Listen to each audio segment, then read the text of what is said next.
एक शहर में दो दोस्त रहते थे। उनका नाम रघुवीर और सुप्रिया था। यह दोनों बहुत अच्छे दोस्त होते हैं। बचपन से एक दूसरे के साथ रहते थे।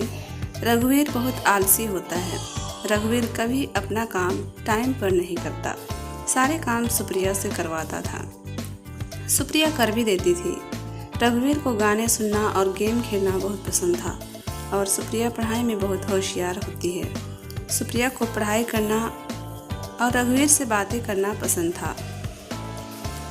इन दोनों के बीच कोई नहीं आता था। सब रघुवीर से डरते थे।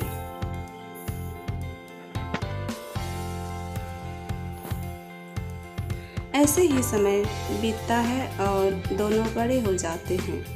रघुवीर के अंदर कोई सुधार न होता देख के रघुवीर के मम्मी पापा को बहुत चिंता रहती थी। डांटने पर सुप्रिया हर बार रघुवीर को बचा लेती थी, पर यह कब तक चलता। दोनों कॉलेज आ गए थे। रघुवीर एक क्लास पीछे था सुप्रिया से, क्योंकि रघुवीर फेल हो गया था। रघुवीर के पापा ने रघुवीर को बहुत सुनाया और रघुवीर कुछ नहीं बोलता, चुपचाप अपने रूम में चला जाता था। उतने में सुप्रिया आ जाती है और रघुवीर के पापा से कहती है। रघुवीर पास जाती है और रघुवीर को पढ़ाई करने के लिए बोलती है। सुप्रिया रघुवीर को कहती है, आगे तुमने पढ़ाई नहीं की तो मैं तेरी कोई हेल्प नहीं कर सकती। रघुवीर बहुत सीरियस हो गया था। पापा ने बहुत गुस्सा किया आज रघुवीर पर। रघुवीर ने सुप्रिया से यह कहा, यार मुझसे नहीं होती पढ़ाई। सुप्रिया कहती है, मैं तेरी हेल्प करूँगी, हम दोनों साथ साथ में पढ़ाई करेंगे।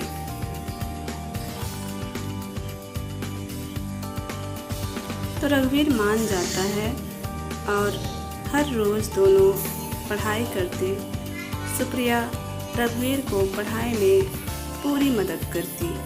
अब रघुवीर का मन ना होने पर भी सुप्रिया के साथ पढ़ाई करता, क्योंकि रघुवीर कभी सुप्रिया का दिल नहीं दुखाना चाहता था।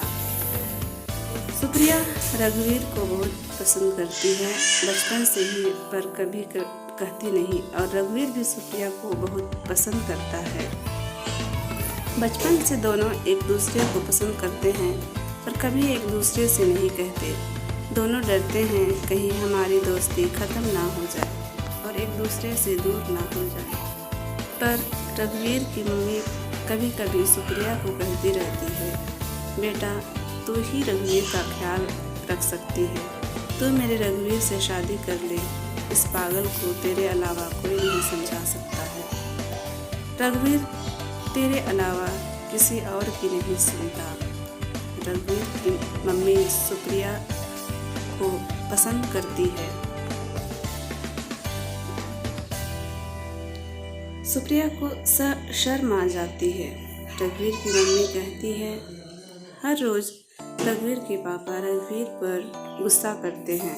इतना सुनकर कि सुप्रिया अपने घर चली जाती है, क्योंकि रघुवीर घर पर नहीं होता, अपने पापा के साथ कहीं गया होता है।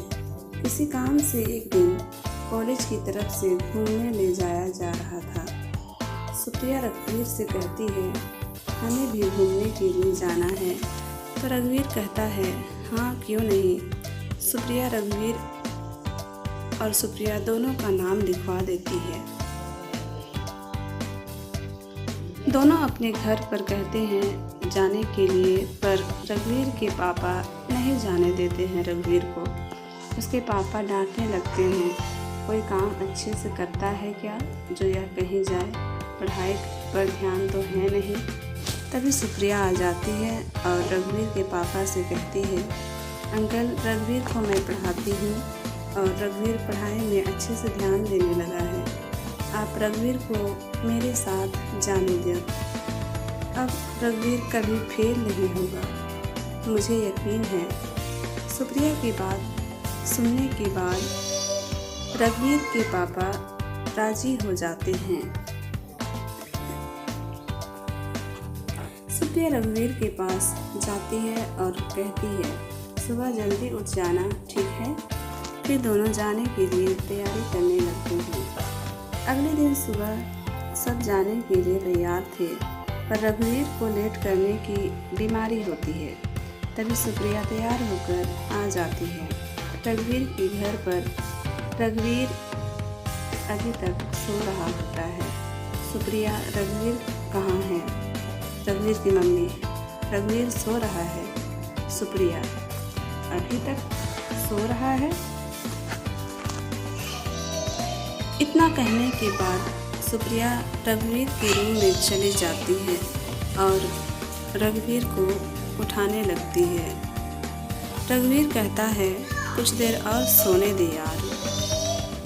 सुप्रिया कहती है, नहीं, हम लेट हो जाएंगे।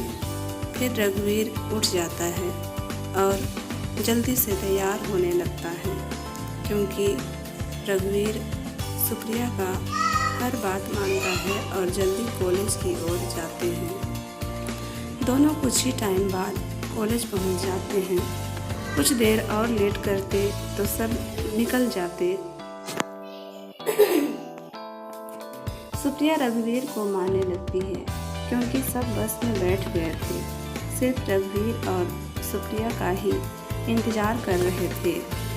दोनों भी जल्दी से बस में बैठ जाते हैं। सब मौज मस्ती करते हैं और गाना गाते हैं।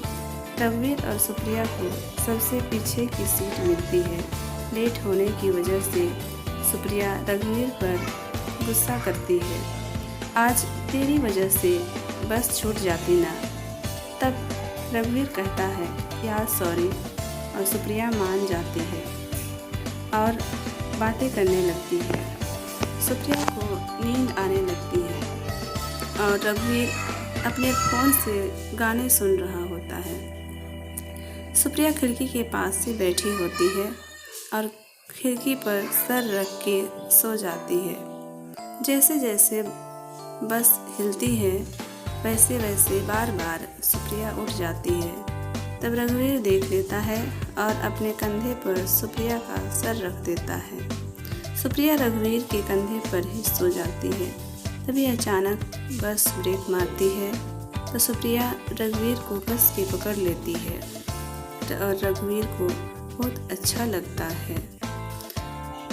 रघुवीर भी अपना हाथ सुप्रिया की कमर पर रख देता है और दोनों एक दूसरे के करीब आ जाते हैं। सुप्रिया नींद में रघुवीर के गले के पास ही सुप्रिया के लिप्स लगने लगते हैं। तभी रघुवीर को कुछ कुछ होने लगता है। रघुवीर सुप्रिया को कस के पकड़ लेता है। सुप्रिया भी रघुवीर को पकड़ लेती है। ना जाने क्या होता है दोनों को। रघुवीर भी अपने आप को संभाल नहीं सका। सुप्रिया इतना करीब आ गई थी। सुप्रिया और रघुवीर की लिप्स दोनों एक दूसरे के बहुत करीब आ जाते हैं और रघुवीर सुप्रिया को किस करने लगता है और सुप्रिया भी साथ देती है। दोनों एक दूसरे में खो जाते हैं। सुप्रिया को रघुवीर प्यार से अपनी ओर खींच लेता है और दोनों एक दूसरे को किस करने लगते हैं। तभी अचानक बस रुक जाती है और रघुवीर दूर हो जाता है। तभी सुप्रिया रघुवीर को अपनी ओर करती है, पर रघुवीर कहता है नहीं, और फिर सुप्रिया भी दूर हो जाती है। अब दोनों एक दूसरे को देखने लगते हैं। रघुवीर कहता है, सॉरी, वो सुप्रिया पता नहीं क्या हुआ। रघुवीर डरने लगता है, पर सुप्रिया रघुवीर के बोलने से पहले ही रघुवीर के लिप्स पर अपनी उंगली रख देती है और कहती है, जो हुआ अच्छा हुआ, मुझे अच्छा लगा। बस फिर से चलने लगती है। सुप्रिया रघुवीर से कहती है, मैं तुमसे प्यार करती हूँ रघुवीर। काफ़ी टाइम से रघुवीर भी सुप्रिया को पसंद करता था। रघुवीर भी कहता है, मैं भी बहुत प्यार करता हूँ सुप्रिया, पर हमारी दोस्ती ख़राब ना हो इसलिए कभी कहा नहीं। और फिर दोनों गले लग जाते हैं। दोस्ती ही प्यार में बदल गई। दोनों बात करने लगते हैं। कब और कैसे हुआ दोनों को प्यार यह बताने लगते हैं। तभी एक होटल के पास बस रुकती है और सब अपना सामान लेकर होटल में जाते हैं। अपने अपने रूम लेने के लिए सुप्रिया और रघुवीर भी होटल में जाते हैं। तब सुप्रिया रघुवीर से कहती है, एक रूम ले लेना, मुझे तुम्हारे साथ रहना है। रघुवीर कहता है, ठीक है। रघुवीर एक ही रूम लेता है। लंबा सफ़र था तो रात को होटल में ही रुकते हैं सभी। सुप्रिया और रघुवीर अपना सामान लेके रूम में चले जाते हैं। रूम बहुत शानदार होता है। सुप्रिया जाते ही नहाने चली जाती है और रघुवीर बैठा रहता है, अपने मोबाइल में गेम खेलने लगता है। तभी सुप्रिया आ जाती है। रघुवीर सुप्रिया को देखता ही रह जाता है। सुप्रिया रघुवीर के पास आ जाती है और कहती है, क्या हुआ?